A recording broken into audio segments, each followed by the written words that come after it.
Being feminine to me means being able to embrace my softness, my emotion, my sensitivity, but also being strong at the same time. Being femme presenting means an embracing of who I am as a person. I think I can be quite sensitive and prone to feeling a lot. When I was sitting there earlier thinking about this question, the word that came to mind was nurturing.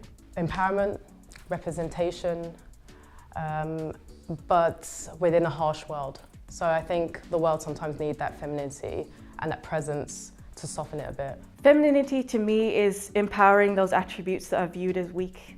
So to me that's empowering sensitivity, vulnerability, and all those things that shouldn't be gendered but are. As a feminine woman, you always seem to be looking after everyone else and taking on everyone else's stuff as well as your own. So yeah, it's strength. When you're a femme presenting person, you experience a lot of harassment, often at the hands of men. You'll get catcalled if you're wearing, something a bit revealing perhaps, or even if you're not actually. Being feminine presenting, it's kind of the kind of lowest thing you could be. So if you're a effeminate man, then that's to be kind of ridiculed or mocked. As a femme woman, I'm also queer, I'm bisexual, and being femme kind of makes you invisible. Being a hijabi also makes you invisible. I'm immediately coded as straight all the time. If I spoke to my godfather, if he saw me with tattoos, he would be like, that's not a lady thing, that's a male thing. Whereas today's generation, especially Generation Z, is a lot more fluid, a lot more accepting, and I think femininity and being female is a lot more empowering. I think being a feminine representing woman, I feel invisible sometimes within the LGBTQ community. That whole thing, you might not look like you're gay, you might not look like you like girls because you look girly. And that's quite a difficult thing because it almost makes you feel like, oh, maybe I should be a bit more boyish, I kind of had to prove myself to other people, whether they're part of the community or not, that I have a place and I can take up this space and I'm still as valid as anyone else, whether I dress really queer or I don't. I will always be seen as straight. You get your butch lesbians and your femme lesbians, and obviously that's not the case when it comes to actual people and how we represent ourselves with our gender identities. So as a femme woman, I want to break those stereotypes by presenting femme in all manners, because I'm not going to dampen who I am just to fit some other archetype. The external world kind of hypersexualizes us as well. Like, just because I dress this way doesn't mean that I want you to look at me and think, oh my gosh, you're so sexy. I want you to look at me as a person, as a woman, and that I have a right to say what I want to say and take me seriously. So, and not just see me as a figure that you can just give me your goggle eyes. I don't want that. I want that. Dating.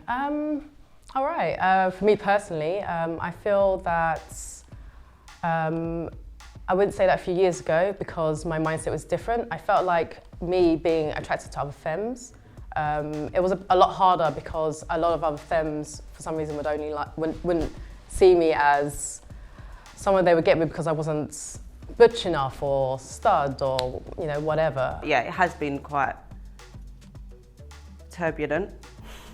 Let's say that.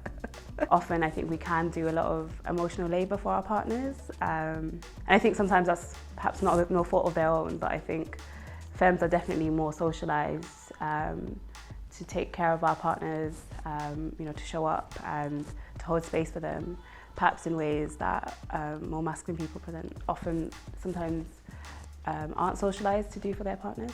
When it comes to my dating life, my femininity and then also my masculinity is something that I think about a lot more than I ever thought I would. I'm actually in a relationship with someone who is genderqueer. So, if we go to a social event, people would treat us differently because we pass as a heterosexual couple. And then also, roles in sex, it's something that we think about a lot. The way I dress, I feel like I get a lot of masculine attention, which I don't mind, that's great. But I also do like femmes as well, and I don't think that gets taken seriously, especially by my friends. I feel like Even within the LGBT community, sometimes we have these roles that we're supposed to play, and it's not always the case. The girl that I might be dating that's feminine might prefer someone who's a little bit more dominant or a little bit more masculine. And especially when I'm you know, like my everyday jeans on, hoodie, like rolling out in my van, I can look like more of a stud kind of girl, and because I've got short hair as well.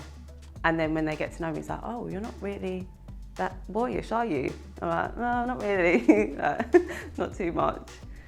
So that can be a bit difficult because I'm not very a dominant kind of person. Just be your natural self, because the person who likes you for you will like you for you. Today, I feel like this generation, the millennials and Gen Z, are a lot more accepting and open and fluid. So I feel like it's a lot easier to date, and I feel like it's a lot easier to meet other femmes and not feel that I have to be a certain way. My style changes day to day. I kind of describe myself as a hippie goth, because most days I'm kind of green lipstick, green eyeshadow, like different color combinations. Some days I go for like flowers and roses and hearts. I just generally like to draw on my face because I've only got this space really to work with. I think it's important to express yourself through your dress sense because it shows who you are. I just really feel like you should wear what you feel comfortable in, and that really shows your personality. So when people come to interact with you, they kind of know how to approach you, if that makes sense. My style is something like vintage, bohemian, weird collection, eclectic.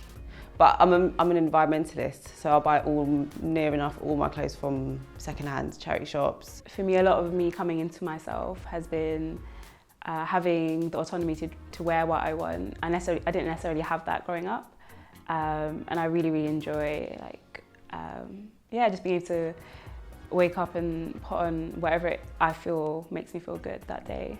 I have tried to dress more masculine before. I know all my friends are going to be like, what are you talking about? No, you haven't. Yes, I have. It was after I did a school play. I was trying to be like a stud and dress more masculine, and I actually thought, you know what, yeah, I can get away with this, I can do this. I thought, yeah, I'm gonna walk around, and no, it just didn't work for me, you know. I think there is a real community. Absolutely, especially with women or people who are just trying out femininity for the first time. So for example, trans women and gender non-conforming people who haven't necessarily presented as feminine before and are just kind of getting into it. I'm always that girl in the bathroom on a night out, you know, telling a girl, oh, you look good. I don't know her, but I'm like, you look good, you know, and sometimes that compliment can really make someone's day. If you've ever been to a straight club and there is someone who's on your case or like being really creepy, the speed at which like feminine girls in the club will come to like rescue you is like so quick, and it's so cool. There was one time I was walking and my shoe, I was wearing these boots and they had like a big heel. My shoe just started talking. Like when I tell you, the platform just dropped off the shoe. Some woman, bless her little cotton sock, she came and helped me in Croydon. She walked with me, she held my hand. I didn't know who she was. I didn't know her. I don't know, I'm not quite sure about within the queer community actually, because maybe we don't stereotypically look like the queer female.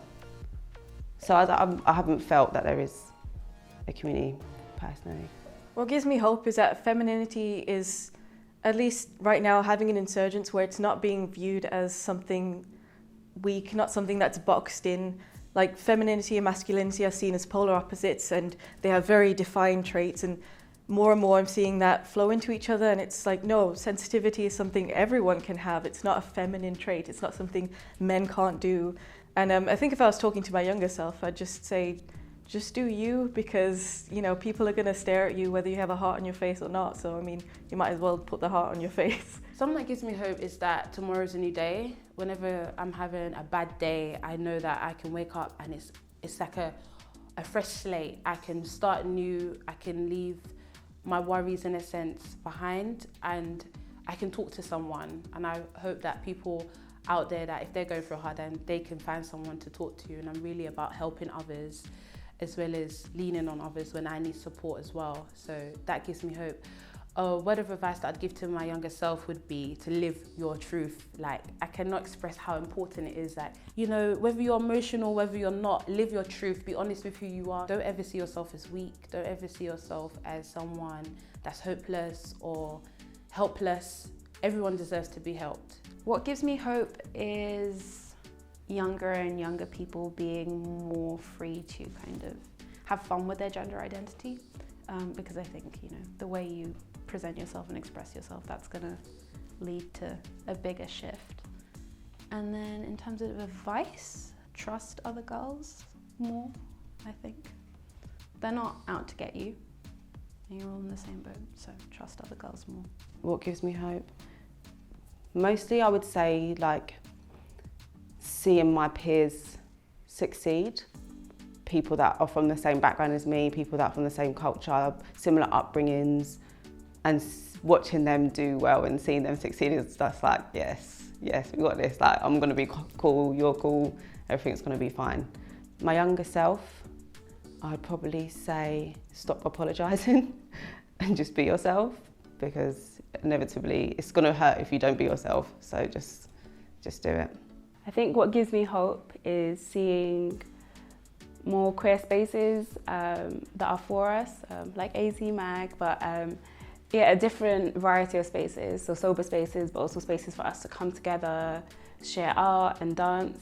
And I think the real beauty of having these spaces in London and, you know, across the world is you can realise that there are many people who share your experience, or who will understand you and who will see you. So the advice I would give my younger self is to take up space and to have faith that, you know, you are as God made you, and, you know, and that is right and that's good and that's exactly how you're intended to be. It's important to show up as who you are, because I like to really show love to a lot of my friends, and I think we need people to come as they are, because we teach other people about different parts of themselves in showing up as who we are. Thank you. Okay.